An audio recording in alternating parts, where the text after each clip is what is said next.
Some pretty crazy stuff happens in Macbeth. There's prophecy, murder, suicide, hallucinations, and at the centre of it all is Macbeth himself, who experiences a dramatic transformation during the play. But how exactly did Macbeth go from being a dedicated, upstanding servant of the realm to a backstabbing murderer who sees bloody hallucinations around every corner? And who, exactly, is to blame? First, we need to separate personality and free will. If it's possible to argue that an internal influence like a character trait can be responsible for Macbeth's downfall, this influence must appear as Macbeth being so driven by this trait that it's like he's possessed by his own personality and no longer has any personal agency. So, if we can consider aspects of his own personality as forces acting upon him in this way, it begs the question, who exactly is Macbeth, if not his character? Exclusive to Macbeth is his ability to make his own choices, to exercise free will, and this is the Macbeth that I will be referring to when we discuss his fall from grace. But there are some problems with this characterization. The supernatural is a key theme in Macbeth, and therefore it could be argued that Macbeth doesn't have free will at all, and is instead controlled by fate. But I disagree, and here's why. Firstly, the witch's power is limited. Here, the first witch is saying that she can't destroy a sailor's boat, but she can distress him with a storm, meaning that the witches can make people suffer, but they can't actually cause their deaths. Therefore, the witches can't have forced Macbeth to kill Duncan and Banquo or fight Macduff, because these actions led to Macbeth's demise. Secondly, Macbeth believes that only his actions can change fate. He murders Banquo to end the prophesied line of ascendancy.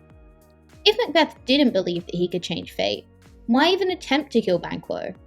At some level, Macbeth knows that only his choices impact the future.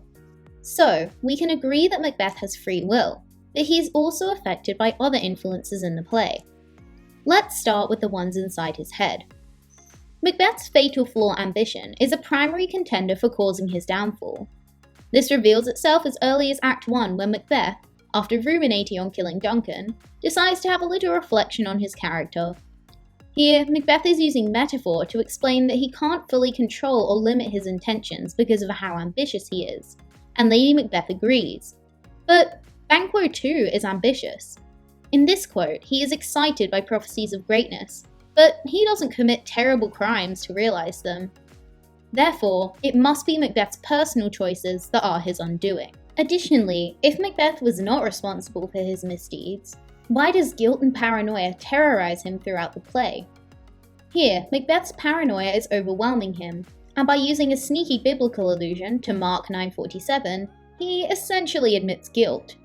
More importantly, it is shown here that he himself knows he is to blame for Duncan's murder, as he addresses the metaphorical blood on his hands. Blood is a reoccurring metaphor for guilt, and this crime haunts him for the rest of the play. If Macbeth had been forced to murder Duncan by the witches, Lady Macbeth, or another character, it is very unlikely that he would blame himself in this manner. The hallucinations he experiences are further testaments to Macbeth's personal guilt. This clearly shows how Macbeth is personally responsible for his misfortunes.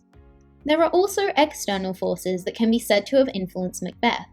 His dearest partner of greatness, Lady Macbeth, may be portrayed as wicked, manipulative, and possessed, but she doesn't force him to do anything. True, she pushes him towards doing evil, but Macbeth is the one who ultimately decides, and he doesn't seem to resist very hard either. Macbeth does want power, and it's unlikely that he would commit murder without fully realizing what was happening. No amount of persuasion on the part of Lady Macbeth could rob Macbeth of his ability to make choices. Similarly, it is his decision to be influenced by the witches, and Elizabethan audiences would have interpreted this the same way. It was customary to condemn people for simply interacting with the supernatural. If you want to believe that some sketchy old ladies you found on the heath have the ability to make you king, you probably need to rethink your life choices.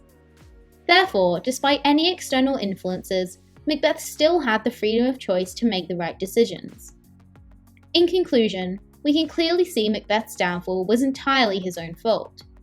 At any point in the play, he could have ignored his wife and the witches and simply exhibited some free will.